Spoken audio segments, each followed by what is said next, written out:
हे आहे DS news network. आपण पाहत आहात आपली बातमी आपला आवाज. पासून एक छंद कविभूषणांचा माझ्या वाचनात आला. त्या छंदाचा खरं तर सगळ्यात पहिल्यांदा सुरुवातीला समाविष्ट मी माझ्या भाषणात आजपर्यंत करत आलोय. कारण तो छंद म्हणजे छत्रपती शिवाजी राजांच्या प्रचंड मोठ्या आभाळ एवढ्या कारकिर्दीचं खरं तर दर्शन करून देणारा तो छंद आहे. आणि म्हणूनच या मराठ्यांच्या रणसंग्रामात या मोठ्या प्रचंड मोठ्या लढाईत खरं तर हा छंद सुरुवातीला घेणं मला फार महत्वाचं वाटायला लागतं. कविभूषण छत्रपती शिवरायांचं वर्णन करताना लिहितात की हिंद जिमी जंब पर वाडवसु अंब पर रावणासी रंब पर रघुकुल राज है कौन बारी बाह पर समूरती नाह पर जो सहस्र बाह पर रामध्वज राज है दावा दुम दंड पर चीता मृग झंड पर भूषण वी कुंड पर जैसे मृग राज है तेज तम अंश पर काना दिमी कंस पर तो म्लेच्छ वंश पर शेर शिवराज है शेर शिवराज है शेर शिवराज है. दादा इको कमी करून टाका थोडस. पाठीमागे बसलेली डोंडराईकर जोरानं टाळ्या वाजवायच्यात. आपला कार्यक्रम आहे, काही कोणाचं निमंत्रण नाही, काही नाही. जबरदस्त खरं तर आपल्या एकीचं दर्शन झालं पाहिजे. आज जरी या मंडपामध्ये लोक कमी प्रतिसाद कमी दिसत असला तरी सुद्धा आमच्या आतमध्ये तो उत्साह अजूनही पाहिजे. 40 दिवस झाले, विषय प्रचंड ताणला गेलाय, पण तरी सुद्धा छत्रपती शिवरायांचा मावळा आहे. कितीही दिवस अन्न भेटलं नाही तरी सुद्धा पाठीमागं असलेल्या ढालीला 3 दगडावरती ठेवून त्याच्यात बेसन आणि भाकर खाऊन खर तर शत्रूच्या नरडीचा घोट घेणारे हे छत्रपती शिवरायांचे मराठी आहेत. त्याच्यामुळे अजिबात माघार नाही, अजिबात कमी उत्साह दाखवायचा नाही. छत्रपती शिवरायांचा विचारांचा वारसा आणि वसा खरं तर या महाराष्ट्राच्या मातीत आपण जोपासतोय आणि ही प्रचंड मोठी ताकदीची गोष्ट आहे. एक एक गावाच्या माध्यमातून प्रत्येक गाव इथं येत आहे आणि ह्या आंदोलनाला खरं तर पाठिंबा देत आहे. गावागावातल्या खेड्यापाड्यातल्या प्रत्येक लोकांमध्ये ही आग पेटली गेली आहे, मराठ्यांना आरक्षण भेटलं पाहिजे. आता एक मोठी आपली सभा झाली आहे, 1.5 कोटी लोक तिथे आहेत. कोणत्याही माणसाला भाकरीची सोय किंवा पाण्याची सोय कसल्याही गोष्टीचं नियोजन नसताना प्रत्येक माणूस 10-10, 15-15 किलोमीटर तिथं चालत जात होता. कारण की आमच्या पोटाच्या खळगीचा प्रश्न आहे आणि त्याच्यासाठी हे सगळ्या अर्थानं प्रचंड मोठा संघर्ष चालू आहे. या संघर्षाच्या रणसंग्रामात आपण उतरलोय, ही महत्वाची आणि मोठी गोष्ट आहे.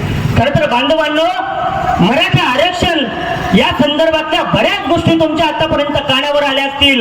कसं मिळवायचंय, काय चालू आहे, काय वाद चालू आहेत, कोण काय बोलायला लागलंय आणि कोण या सगळ्या गोष्टीला विरोध करायला लागलाय. या सगळ्या गोष्टी जवळजवळ मला वाटतं 3 महिन्यापासून हा सगळा विषय चालू आहे आणि त्याच्यामुळे सगळं फिट झालंय तुमच्या डोक्यात. हे मला वाटतं आता महत्वाचं आहे. आणि आज वातावरण पेटलंय तर मला वाटतं हे तेवढ्याच ताकदीनं पुढे गेलं पाहिजे. तुमच्या कानावरती ही बरेच गोष्ट पडली असेल की 3-4 महिन्यापासून हा सगळा विषय चालू आहे आणि इतक्या दिवसापासून मग कस काय बाबा इथले कार्यकर्ते विकले गेले नाही, कस काय मनोज जरांगे पाटलानं काही पैसे घेतले आणि ते मॅनेज का झाले नाही, नेमकं काय विषय आहे. ज्या वेळेला छत्रपती शिवरायांचा विचारांचा वारस उभा राहतो ना, त्यावेळेला कोटी रुपये सुद्धा त्याच्यावरती लाथ मारायची ताकद तो ठेवतो. आणि हे आजच होत आहे असं नाही. हा प्रसंग खरं तर इतिहासात त्याचा संदर्भ सापडत नाही, परंतु औरंगजेबाच्या दरबारात घडत असलेला प्रसंग आहे. औरंगजेबाचे वेगवेगळे खरं तर त्याच्या पदव्यांची नावं घेतली जातात आणि औरंगजेब दरबारात नुकताच येतोय त्यावेळेला त्या पदव्यांची नावं घेतली जातात. औरंगजेब येतोय आणि म्हणतोय हे सब फिजूल है शहजादे, चंगेज और तैमूर के खून ने कभी शिकस्त नहीं देखी, लेकिन आज कांधार से लेकर तंजावर तक पूरे हिंदुस्तान को मुगली सल्तनत में शामिल करने का ख्वाब देखने वाले माँ व दौलत ये क्या देख रहे हैं. हमारे आंखों के सामने शिवाजी हमारे सल्तनत की तामीर कर चुका है. हमारे लाखों के फौज के सूबेदारों को शिकस्त देकर खदेड़ दिया है उसने. ये हमारे मामूजा शाहिस्ता खान साहब. सबसे शर्म की बात तो ये है शहजादे कि इन्हीं के महल में आकर शिवाजी ने इनके छक्के छुड़ा दिए. वो तो तकदीर के सिकंदर थे, जा बच गई 3 उंगलियों पे समझौता करना पड़ा. ये श्रीप्रसाद जशवंत सिंह जोधपुर महाराजा मराठों के मार के जख्म इन्होंने अपने सीने पर नहीं अपने पीठ पर खाए हैं. ये हबशी फौलाद खान शिवाजी इन्हीं के हथेली पर मिठाई रखकर आगरा के कैद खाने से फरार हो गए। एक आरतल अफखार रसूल बेग रोजदानी मीर आतिश तरबियत खान, तमाम सारे राजपूत, बुंदेल, ईरानी, अफगानी, मुगल, हबशी फौजमंद सरदार जिन्हें शिवाजी ने शिकस्त दी। आखिर क्यों शहजादे शिवा को फतेह हासिल होती है? हमारी तरह हाथी, घोड़े, बारूद, खजाना शिवा के पास नहीं है, फिर भी शिवा को फतेह हासिल होती है। आखिर क्यों? इस क्यों का मतलब तुम कभी नहीं समझ पाओगे शहजादे, कभी नहीं समझ पाओगे। औरत, शराब, नाच गाना और यह मुझ इश्क मोहब्बत ने गिरफ्तार तुम जैसा जाबाज शिवा को कभी नहीं समझ पाएगा। अरे शिवा ने मजबूत किले बनाए, फौज और हौसला बढ़ाया, नए जंग की बेहतरीन तामीर की है उसने, और इससे भी कहीं ज्यादा न जीते जाने वाले मजबूत जमीर के लोग खड़े किया है शिवाजी ने। हमने शिवा के लोगों को लाखों के जागीर का लालच दिया, लेकिन उन जाबाज मराठों ने उस पर थूक दिया। आज तक शहजादे, आज तक इस दुनिया की हर चीज हम खरीद सकते थे, लेकिन उन खुददार खादिमों ने खुद को बिकने नहीं दिया। अरे वे बिकते नहीं, वे झुकते नहीं, वे थकते नहीं, और शिवा के मराठे कभी बिकते भी नहीं शहजादे, कभी बिकते भी नाही। कुठं चालू आहे हा प्रसंग? तर औरंगजेबाच्या दरबारात हे सगळं चालू आहे। त्याच्याही पुढे औरंगजेब म्हणतोय शिवा बदकार है, नामाकुल है, लेकिन उसका चाल चलन दूध की तरह साफ और सूरज की तरह चमकदार आहे। म्हणजे सगळ्यात मोठ्या शत्रूनं सुद्धा छत्रपती शिवरायांच्या चरित्राला सर्टिफिकेट द्यावं। त्या छत्रपती शिवरायांच्या आभाळा एवढा असणाऱ्या, व्यक्तिमत्व असणाऱ्या छत्रपती शिवरायांच्या मातीत आपला जन्म झालाय, आणि त्याच्यामुळं विकणार नाहीत, थकणार नाहीत, झुकणार सुद्धा नाहीत। त्याचं नाव म्हणजे मराठा। काय प्रॉब्लेम काय? वाजवा ना, तुमच्यासाठीच बोलायला लागलो ना माय बाप, दुसऱ्यासाठी चाललंय काही? जोरदार टाळ्या झाल्या पाहिजे, कारण की या सगळ्या गोष्टी आणि हे आपली ताकद महत्वाची दिसणं गरजेचं आहे। खरं तर या सगळ्या महत्वाच्या गोष्टी आहेत आजही। म्हणजे तुम्ही जर पाहिलं तर रायगडावरती एखादा दुसऱ्या देशातला माणूस येतो आणि तिथं आल्याच्या नंतर तो पिशवीमध्ये तिथली माती भरायला लागतो रायगडावरची। तिथली माती पिशवीत भरत असताना आपले पत्रकार त्याला विचारतात की ही माती पिशवीत कुठे भरून घेऊन चालला? त्यावेळेला दुसऱ्या देशातला तो व्यक्ती उत्तर देतोय की या मातीत एक शेर शिवा जन्माला आला होता, ही माती जर माझ्या देशात नेऊन टाकली तर कदाचित तिथेही एखादा तसा वाघ जन्माला येईल, आणि म्हणून माती घेऊन चाललोय। दादांनो, आव्हानापेक्षाही मोठा आपला राजा आहे। 50 वर्षात 422 किल्ले आहेत। सिंधुदुर्ग, विजयदुर्ग, जयदुर्ग, सुवर्णदुर्ग, चिमदुर्ग, नळदुर्ग, श्रीमंतदुर्ग, काळकोट, कुडाळकोट, ईश्वरकोट, राजकोट, रामचेत, रोहिडा, किरणा, पुरंदर, तोरणा, तिकोणा, खांदेरी, उंदेरी, कृष्णगिरी आणि शिवनेरी सारख्या 422 किल्ल्यावरती भगवा आमच्या राजानं फडकवला होता। ही जगाच्या पाठीवरती, म्हणजे इतिहासाची तुम्ही कितीही पानं चाळा, जगाच्या पाठीवरती असा एकच राजा आहे।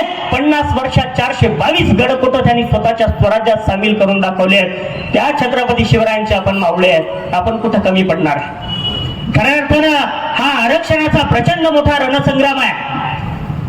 बऱ्याच गोष्टी आहेत, कोणी म्हणतंय मागण्यात चुकल्यात, कोणी म्हणतंय कुणबी हीच मागणी चुकलेली आहे, कोणी म्हणतं आम्ही क्षत्रिय मराठा आहे, कोणी म्हणतं काय काय काय, प्रचंड या सगळ्या गोष्टींमध्ये वाद चालू आहे। पण मला फक्त एवढंच कळतं की हातात तलवार घेऊन शत्रूवरती तुटून पडणारे छत्रपती शिवरायांचे मावळे आम्ही, गळ्यामध्ये टाळ गुंतवून त्या विठ्ठलाचं नामस्मरण करणारे वारकरी बी आम्ही, आणि खांद्यावरती खोरं घेऊन सगळ्या जगाचं पोट पाळणारे शेतकरी सुद्धा आम्हीच आहेत, दुसरं कुणी नाही। कारण छत्रपती शिवरायांच्या स्वराज्यातला हा नियम आहे, 6 महिने शेती करायची, 6 महिने सैन्यात काम करायचं। त्याच शेतकऱ्यानं, म्हणजे जो लढणारा मराठा आहे तोच शेतकरी मराठा आहे, याची प्रमाण संत तुकाराम महाराज देतात। काय मडे झाकून या करती पेरणी, कुणबियाचे वाणी लवल आहे, कुणबी म्हणजे शेतकरी। त्याच्यानंतर बरे झाले देवा कुणबी केलो, नाही तर दंबेची असतो मेलो। खरं तर कुणब्याचं असं वर्णन कितीतरी अभंगाच्या माध्यमातून तुकाराम महाराजांच्या अभंगात येत आहे। म्हणजे काय तर शेतकरी यालाच समांतर शब्द हा कुणबी वापरला जातो। त्याच्यामुळं कुणबी हा कमीपणा वाटायचं काही लक्षण नाही। पण महत्वाचा विषय काय झाला, आपल्यातल्याच काही बांधवांना वाटायला लागले अरे कुणबी म्हणजे आम्ही कसं काय जात बदलायची, शेतकरी म्हणजे कुणबी। आम्ही अशा तर लई गप्पा हाणतो जगाच्या पाठीवरती की शेतकरी जगला पाहिजे, त्याची लेकरं बाळा जगली पाहिजे, त्याच्या मेथीच्या जुडीला भाव मिळाला पाहिजे। मग त्या शेतकऱ्याचं कुणब्याचं नाव घेतल्यानंतर आम्हाला कमीपणा का वाटावा, कशासाठी वाटावा? खरं तर मुळात काय झाले बांधवांनो, तुम्ही जगाच्या पाठीवरती कुठेही जा, आणि कुठं गेल्याच्या नंतर सांगा मी शेतकरी आहे, सर्वसाधारण कपडे फाटके तुटके पाहिल्याच्या नंतर लोक त्या नजरेनं पाहतात की याला काही येत नाही, असाच मागास पडलेला माणूस आहे. आणि ही खऱ्या अर्थानं कुठंतरी मानसिकता जी झालेली आहे ती आता बदलावी लागणार आहे. मी कायम गावाखेड्यामध्ये गेल्याच्या नंतर कायम सांगत असतो की आपण शेतकऱ्याच्या घरात जन्माला आलो, याचा अर्थ अजिबात कमीपणा वाटून घ्यायचा नाही शेतकऱ्याच्या पोरांनो. कारण की मला वाटतं जरी आपल्या मायबापाला लिहिता येत नसेल, वाचता येत नसेल, आमच्या आईला काळी रेख जरी ओढता येत नसेल, तर त्या शेतकरी आपल्या कुटुंबा एवढं साक्षर या जगात मला दुसरं कोणी पाहायला मिळत नाही, अजिबात पाहायला मिळत नाही. आजही गावाखेड्यानं तुम्ही गेल्याच्या नंतर संस्कृती काय असते म्हणजे गावातल्या मंदिरात गेल्याच्या नंतर मंदिराच्या घंटीवरती काही कंस लटकवलेली असतात. आमचा बाप वावरात जातो, बाजरी ज्वारी जे काही शेतात असेल त्याच्या वाकड्या दांडीचे 2-4 कंस तोडायचे आणि घरी घेऊन यायचे. घरी घेऊन आल्याच्या नंतर त्या घंटीजवळ ती वाकड्या दांडीची कंस लटकवली जातात. का कंस याच्यासाठी लटकवली जातात तर त्या मंदिराच्या आजूबाजूला कितीतरी पाखरं फिरत असतात आणि खरा देव त्या मंदिरातल्या गाभाऱ्यात तर असतो, परंतु खरा देव त्या पाखरांमध्ये सुद्धा असतो. हा मोठा विचार आमच्या बापाचा आहे आणि म्हणून आमचा बाप अडाणी सर्वसाधारण नाहीये.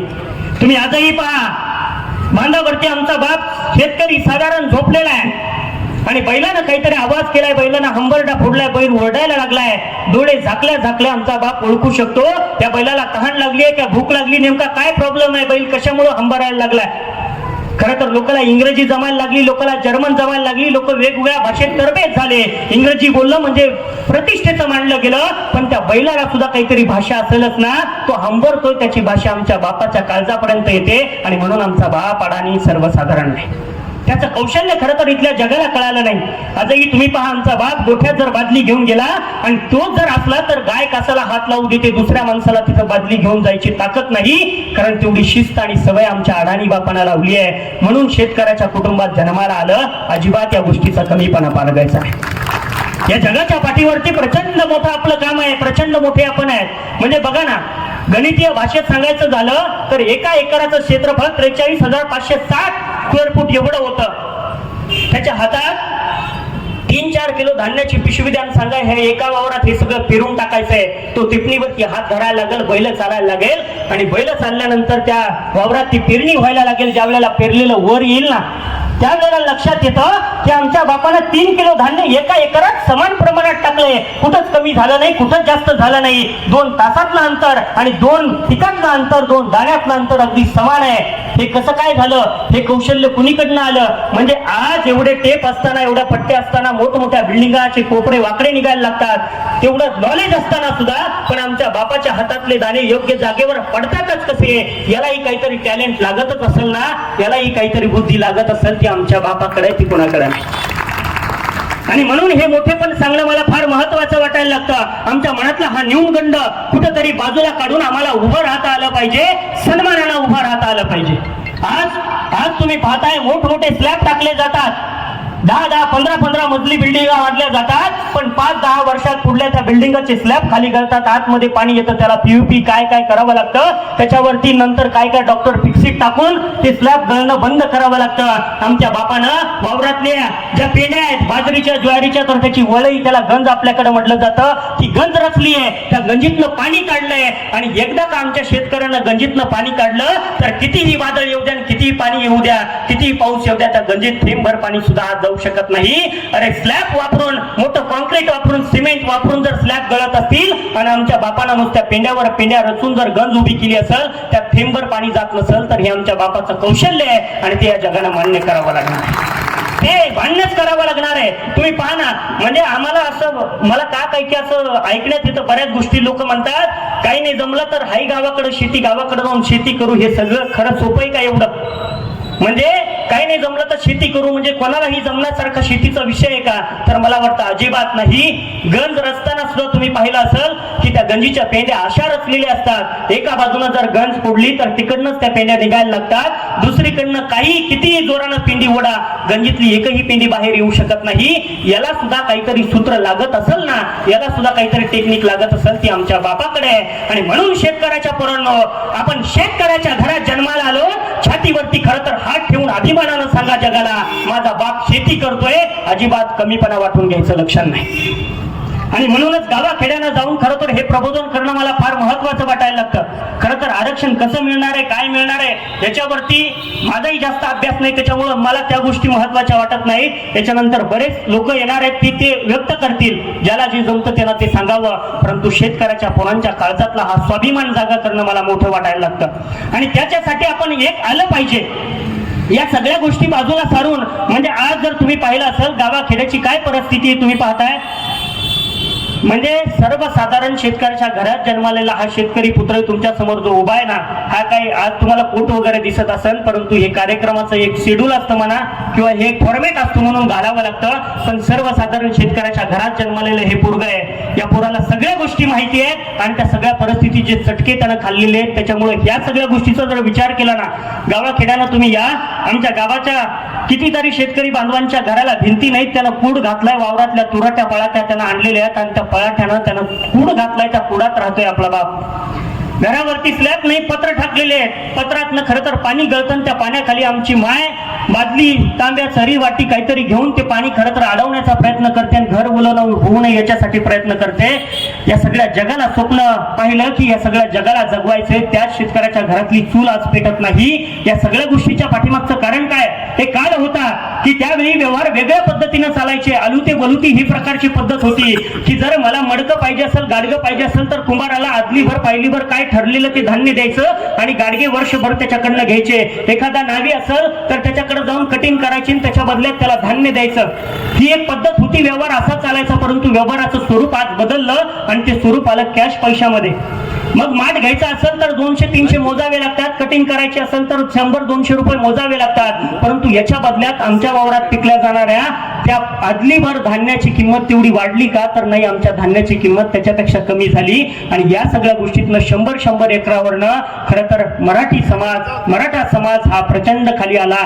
आज 1-2 अल्प उदारक शेतकरी आहेत आणि त्या शेतकऱ्यांना कसं काय करायचं, म्हणजे तुम्ही पाहिलं असेल शेतकऱ्याची परिस्थिती काय, तर त्याला पेरणी करायला पैसे नाहीत. जर पेरणी करायची असेल तर कुठनं तरी उधारीवरती धान्य आणायचं, कुठनं तरी उधारीवरती बियाणं घ्यायचे, कर्ज काढायचं. ही सगळी परिस्थिती आम्हाला पाहायला मिळते. त्या पोरानं आपल्या पोराला कसं काय शिकवायचं, त्या बापानं कसं शिकवायचं. कॉलेजला गेल्याच्या नंतर कॉलेजची प्रचंड फीस पाहायला मिळते आणि ओपन कॅटेगरी मराठात असल्या कारणानं ती फीस दुप्पट तिप्पट लावली जाते. आजही याची उदाहरणं कितीतरी पाहायला मिळतात. एखाद्या परीक्षेत एखाद्या मराठा पोराला 100 गुण आहेत आणि दुसऱ्या एखाद्या समाजाच्या पोराला 35-40 गुण आहेत. त्यांचं अजिबात आपल्याला काही त्यांना नाव वगैरे ठेवायचं नाही, परंतु 100 गुण असलेल्या आमच्या पोरांनी नेमकं केलंय काय, त्याच्या गुणवत्तेला खरं तर तुम्ही आधार दिला पाहिजे, नोकरीत त्याला घेतलं पाहिजे. पण हे पाहायला मिळत नाही आणि याच्यासाठी खरं तर हा रणसंग्राम आहे. आमच्या लेकरा बाळांच्या भविष्यासाठी हा रणसंग्राम आहे. शाळेत गेल्याच्या नंतर एखादा प्रोफेशनल कोर्स घेतला ना तर 280 रुपयामध्ये बाकीच्या सगळ्यांचे ऍडमिशन होऊन जातात. पण आम्हाला 30, 35, 40 हजार रुपये भरावे लागतात, कारण की तिथल्या कॉलेजची ती फीसच असते. आणि ही फीस ज्या शेतकऱ्याला बी घ्यायला पैसे नाही, तो 30, 35 हजार फीस कशी भरणार. आणि मग आमची पोरं शिक्षण व्यवस्थेतनं बाहेर पडायला लागतात. आमची पोरं शिकत नाहीत. मग भेटल ते काम, मजुरी कर, काही कर, काहीतरी धंदा कर आणि या दुसऱ्या गोष्टीमध्ये वळायला लागतात, तवळक्या करायला लागतात, चुकीच्या गोष्टीमध्ये वळायला लागतात आणि पिढ्याच्या पिढ्या या सगळ्या बर्बाद व्हायला लागल्यात. आज जाग आलेली आहे, आज प्रचंड मोठं वातावरण तापलेलं आहे आणि ही लढाई आपल्याला थांबवायची नाहीये. कारण की हा प्रचंड मोठा लढा उभा राहिलेला आहे आणि हे वातावरण झालंय. त्याच्यामुळे आपल्याला हे वातावरण आणखी पेटावं लागणार आहे, आणखी जुळावं लागणार आहे. कारण की ही लढाई अशीच होत असते. कवी भूषण लिहितात की साची चतुरंग पेरू रंग में तू रंग चरी सरजा शिवाजी जंग जीतन चलत है. भूषण भनदा दिली पती दिलं धक धक. तर ह्या अशा वर्णनातनं कवी भूषणांनी ब्रज भाषेत वर्णन केलंय छत्रपती शिवरायांच्या लढाईचं, की काही नसायचं, परंतु लढाईला आतमध्ये आत्मविश्वास मात्र प्रचंड मावळ्यांमध्ये पाहायला मिळायचा. तुम्ही पाहिलं असेल छत्रपती शिवरायांचं जर चरित्र वाचलं तर तुमच्या लक्षात येत असेल की पहिला किल्ला शिवरायांनी घेतला होता, त्याचं नाव होतं तोरणा. आणि या तोरणा किल्ल्याचं तोरण बांधायला गेलेलं असताना काही मावळ्यांच्या हातात तलवारी होत्या, तर काही मावळ्यांकडे तलवारी सुद्धा नव्हत्या. का? कारण की स्वराज्याची सुरुवात होते आणि मग शास्त्र नाहीत, काहीच नाहीत. आणि त्यावेळेला मग काही मावळ्यांच्या हातात दांडकी दिली, काठ्या दिल्या, कुणी दगड घेतली आणि त्या खरं तर पहिली तोरण्याची लढाई जिंकायला गेले होते. हातात काठ्या दांडके घेऊन स्वराज्याची पहिली लढाई आमच्या छत्रपती शिवरायांनी लढली होती. परिस्थिती कधी आडवी येत नाही आमच्या राजानं सांगितलं. आणि खरं तर हा रणसंग्राम झाला होता. त्या छत्रपती शिवरायांच्या विचारांचा वारसा वसा आपल्याला पुढे जपावा लागणार आहे आणि तो घेऊन जावा लागणार आहे. त्याच्यासाठी ही आंदोलनं चालू आहेत. महत्वाचा मुद्दा काय, आमच्या तरुणांना काय वाटतं, आता जाऊन नुसते दगड हाणावे, तिथल्या व्यवस्थेला सगळं हे करून टाकावं, नेता दिसला की त्याचं तोंड फोडावं, इतका राग आमच्या तरुण पोरांमध्ये पाहायला मिळतोय. परंतु पोरांनो, मला सांगायचं आहे, आपण जर अहिंसेच्या मार्गाने असं जर चुकीचं काहीतरी करायला लागलो, आपण जर आंदोलनाचे पेटवायला लागलो, तर उद्याच्याला ती व्यवस्थेतले 2-4 लोक येतील, 2-4 बंदुका घेऊन येतील, 1-2 जणाला उडवतील आणि आंदोलन खरं तर मोडकळीत जाण्याचा त्यांचा प्रयत्न सफल होऊ शकतो. परंतु शांततेच्या मार्गाने चाललेले हे आंदोलन कुणाच्या बापातही ताकद नाही की त्याला मोडता येऊ शकतं. आणि त्याच्यामुळं आपल्या धमन्यात जे रक्त उसळतंय, सळसळतंय ना, त्याला थोडंसं शांत ठेवा, डोक्यानं काम करा. गनिमी कावा छत्रपती शिवरायांनी वापरला होता. हा गनिमी कावा, त्या खरं तर युद्ध तंत्राचा थोडासा विचार करा. प्रत्येक वेळेला ताकदच शक्तीच गरजेची नसते. कोणाची तोंडच फोडायची नसतात किंवा कोणाला जाऊन गाड्या फोडायच्या नसतात. तर त्याच्यासाठी हेही मार्ग आहेत. आणि मला महत्वाचा म्हणजे असा विषय झाला की समाजात चित्र असं तयार केलंय किंवा मराठा समाज आणि दुसरे समाज हे एकमेकांच्या विरोधात असं चित्र तयार करायला चालू आहे. परंतु इतर सगळ्या समाजांना या सगळ्या गोष्टीचा भावनिक विचार करावा की आज 1.5 कोटी मराठा समाज एकत्र आला होता. आणि एवढा सगळ्या प्रमाणात समाज मला वाटतं दुसरा कोणताही एकत्र येऊ शकत नाही. मराठा समाज एकत्र आला होता. आणि एवढ्या मोठ्या प्रमाणात जर मराठा समाज एकत्र येऊन त्यांच्या मागण्या जर मान्य होत नसतील तर बाकीच्या समाजाचे प्रश्न कधी सुटणार आहेत. त्यांच्या जर उद्या अशा अडचणी तयार झाल्या तर ती लोक, एवढे तर लोक मला वाटतं कधीच कुणी गोळा करू शकत नाही. मग त्यांनी या इथल्या व्यवस्थेच्या विरोधात खरं तर विचार केला पाहिजे. गावाखेड्यात तुम्ही गेल्याच्या नंतर मराठा समाजाचं प्रचंड मोठं योगदान आहे. प्रत्येक जातीला, प्रत्येक माणसाला खरं तर जवळ घेऊन त्यानं पुढे नेण्याचं काम केलंय. गावाची व्यवस्था असेल, गावातला पाटील असेल, त्यांना प्रत्येकाचे प्रश्न घरावरती तुळशीपत्र ठेवून अख्ख्या गावाचं खरं तर विचार त्यानं केला होता. आणि त्याच्यामुळे या समाजाचा खरं तर सहकार्य करणं गरजेचं आहे, एकमेकांना साथ देणं गरजेचं आहे. पण प्रॉब्लेम असा आहे की या सगळ्या गोष्टींवरती कुणाला तरी पोळ्या भाजवायच्यात, कुणाला तरी स्वतःचं अस्तित्व उभं करायचं आहे. एक छोटासा मुद्दा, असे बरेच मुद्दे उपस्थित केले जातात. राम मंदिरासारखा विषय येतो आणि याच्यावरती कितीतरी दिवस राजकारण चालतं. तसाच असा एखादा मुद्दा खरं तर हा प्रलंबित ठेवण्याचा विचार इथल्या व्यवस्थेचा असू शकतोय. आणि त्याच्यामुळं 40 दिवसाचा अल्टिमेट देऊन सुद्धा मराठा समाजाला आरक्षण मिळालं नाही. पुन्हा एकदा नव्यानं वाद अंतर्वलीमध्ये बसलेला आहे आणि ही पुन्हा एकदा लढाई नव्यानं सुरू झालेली आहे. या लढाईत आपल्याला सुद्धा उतरायचंय, आपल्याला सुद्धा योगदान द्यायचंय. आणि हे योगदान याच्या स्वरूपात द्यायचं जसं जमल त्या पद्धतीनं समाजासाठी हे योगदान द्यायचंय. उद्याच्याला आपले लेकरं विचारतील, बाबा 1.5 कोटीची मोठी सभा झाली होती, मराठा समाजाच्या तरुणांच्या पोरांच्या खरं तर भविष्यासाठी झाली होती, त्या सभेत तुम्ही होता का? आणि होता तर एखादा फोटो मला दाखवा. त्यावेळेला आपल्याला अभिमानानं त्या पोराला दाखवता आलं पाहिजे, वागा तुझ्यासाठी लढलोय बाप. 1.5 कोटीमध्ये तुझा बाप सुद्धा होता लढण्यासाठी. आणि जोपर्यंत आरक्षण मिळत नाही तोपर्यंत तुझा बाप सुद्धा त्या लढाईत सामील होता. आपल्या पोरांना अभिमानाने या सगळ्या गोष्टी सांगता यावेत. त्याच्यासाठी खरं तर ही लढाई लढूया, सगळे एकत्र आहेत, एकमेकांना सहकार्य करूया. प्रॉब्लेम असा झालाय, आमचा विचार म्हणजे मी राजकीय वगैरे या सगळ्या गोष्टी मला महत्वाच्या वाटत नाहीत. परंतु आमच्या लोकांचा प्रॉब्लेम काय आहे, आमच्या लोकांना वाटतं की धनुभाऊ पंकजाताई एकत्र आले पाहिजे, आमच्या लोकांना वाटतं राजसाहेब उद्धव साहेब एकत्र आले पाहिजे. अरे पण तुझा चुलता आणि माझा बाप खरं तर एकत्र आला पाहिजे ना. कारण आमच्या घराघरात खेड्यापाड्यामध्ये ही सगळी परिस्थिती पाहायला मिळते. सगळे भाऊ आहेत, भांडावरनं वाद आहेत, भांडणं चालू आहेत, आपल्या जातीचा आहे, आपल्याच ह्यातला आहे. आणि महत्वाचं, एकाच आईच्या गर्भातनं जन्म झालाय, कशासाठी कुणासाठी वाद खेळतोय. हे वाद पहिल्यांदा आपल्यातले संपूया, आपल्यातलं वैर खरं तर बाजूला काढून टाकूया. माझा भाऊ आहे, जाऊ दे एखादा गुंटा पलीकडे गेली तरी काय, काही हरकत नाही असं म्हणून खरं तर मोठ्या मनानं या सगळ्या गोष्टी आपल्यातल्या आपल्यात सोडवणं गरजेचं आहे. एवढा मोठा प्रचंड महाकाय इतिहास घडला आणि आपल्यातल्या आपल्यात फोडा आणि राज्य करा अशा पद्धतीचं एक तत्व वापरून इंग्रज सुद्धा घुसले. त्यांनी सुद्धा कितीतरी वर्ष आपल्याकडे राज्य केलं. याच गोष्टी पुन्हा पुन्हा आपल्याला करू द्यायच्या नाहीत. तर आपल्याला आता या रणसंग्रामात उतरावं लागल, खारीचा वाटा काहीतरी उतरावा लागणार आहे. एक गोष्ट त्या काळात तुम्ही कदाचित ऐकली असेल ही गोष्ट की एक तलाब के किनारे एक इमारत को लगी आग, मच गए भागम भाग, किसने आग पर पानी डाला, किसी ने आग में गिरे लोगों को बाहर निकाला, सबने वो किया जो था जिसकी पोच में, एक चिड़िया भी डाल रही थी पानी भरकर अपने चोच में। कभी पेड़ पर बैठा कौवा बोला, चिड़िया रानी तू तो सुई की नोक से पहाड़ फूक रही है। तब चिड़िया ने दिया जवाब एकदम लाजवाब। चिड़िया बोली मेरे भाई मैं तेरी बात को मानती हूँ, अपने अंदर की क्षमता भी पहचानती हूँ, लेकिन जिस दिन इस घटना का इतिहास लिखा जाएगा मेरा नाम आग लगाने वालों में नहीं बल्कि आग बुझाने वालों में लिखा जाएगा। आणि हे नाव आपण सुवर्ण अक्षरात करूया, हा सगळा परिवार एकत्र येऊया, हे सगळं संघर्षाचं जिनही त्याला बदलून टाकूया।